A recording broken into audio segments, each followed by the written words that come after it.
Binigyan ng show cause order ng House Tri-Committee ang ilang social media influencer dahil sa hindi pagsipot sa pagdinig ng joint panel ngayong araw. Yan ang ulat ni Mela Lesmoras live. Mela?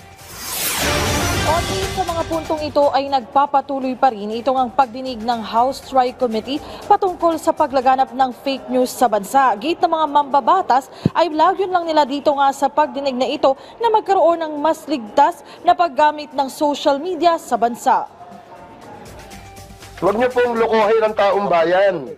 Wala hong curtailment o suppression ng freedom of speech dito. Kaya nga kayo inimbita rito eh. Ba't ngayon nagpapadala kayo ng mga sulat na hindi kayo pwede kasi hindi kayo naniniwala sa layunin ng pagdinig na ito? Wag po kayo magtago sa mga ganyan. Dismayado ang mga kongresista sa hindi pagsipot ng karamihan sa mga social media vlogger na inimbitahan nila sa unang public hearing ng House Tri-Committee ukol sa paglaganap ng fake news at disinformation sa bansa. Sa 41 personalidad na ipinatawag ng joint panel, 3 lang ang dumating. Itong mga to, ang tatapang nila eh. Ang tatapang sa pagmumura, nang wala tayong kalaban-laban. Ngayon, pag kaharap dito, hindi makaharap dito. Oo. Mga takot din pala yung mga yan eh. Dahil dito, pinatawan na ng TRICOM ng show cause orders ang mga hindi sumipot na vloggers, kabilang na si Attorney Trixie Cruz Angeles na posible ring maharap sa disbarment case. Imbes na sa Kamara, namataan naman sa Korte Suprema ang grupo ni Angeles para magpetisyon laban sa pagdinig ng Tri-Committee. Yung pagpunta sa Supreme Court, we respect that. But of course, this is a different matter. This is an inquiry in aid of legislation. At meron na po tayong, may decision na po ang Supreme Court about it. So, sana respetuhin din po sana yung ating pong patawag. Ang mga vlogger na humarap, nagbahagi rin ng kanilang sentimiento, pero may mga puna rin sa kanila ang ilang kongresista. Ito yung title ng vlog mo sa akin eh.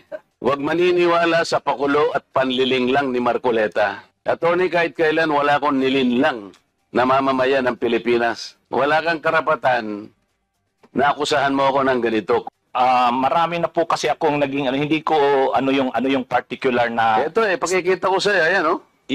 Hindi ko po alam. Sa isang punto, nabunyag din na may koneksyon ang ilang Chinese-linked social media accounts sa paninira umano sa administrasyon. At ito po yung pinaka-latest, na meron po kaming nahukay na pro-China na network of X accounts na nagsispread ng anti-Philippine sentiment habang nagpo-push ng content related po kay Vice President Sara Duterte. Naungkat din sa pagdinig ang mga usapin ukol sa artificial intelligence, deepfakes at cybercrimes. Hiling ng DICT, sana'y magkaroon na rin ng panukala ang Kongreso para mapatawa ng kaso ang mga sospek dito kahit walang complainant. I think the law should allow the law enforcement agency or the prosecution the motu proprio power to represent the people, since it's always the people versus the represent the people without a private complainant to file against these cyber criminals.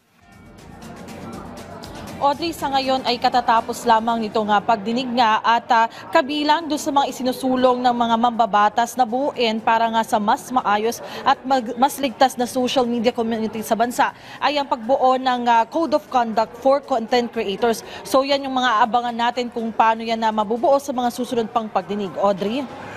Maraming salamat, Mela Lesmora.